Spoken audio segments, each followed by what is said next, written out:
Tribunner 1 September retribusi pasar naik, pedagang daging mengeluh minta Disperindak Maluku beri keringanan.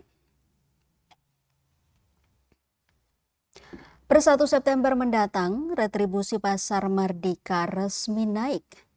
Rincian kenaikannya untuk los ayam dan daging Rp25.000 per meter. Untuk los sayur Rp15.000 per meter. Sedangkan los bumbu dapur Rp15.000 per meter.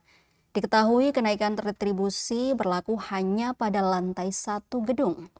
Kebijakan itu didasarkan Peraturan Daerah atau Perda Provinsi Maluku Nomor 5 Tahun 2026 yang mengatur tentang pajak daerah dan retribusi daerah. Kenaikan tersebut diumumkan pada Senin 24 Agustus lalu, sontak menuai keluh pedagang. Salah satunya pedagang los daging Rifai yang menilai bahwa kenaikan retribusi sangat besar dari sebelumnya Rp13.500 per meter. Rifai sendiri menyewa 2 los seharga Rp27.000.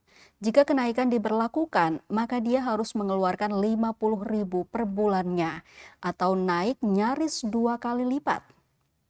Kondisi itu baginya tak sebanding dengan pendapatan yang kian menurun.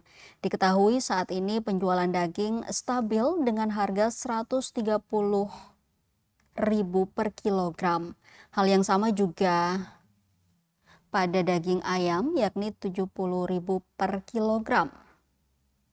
Meski demikian, dia memastikan tak menaikkan harga jual, namun berharap Disperindak Maluku mempertimbangkan kembali besaran kenaikan retribusi.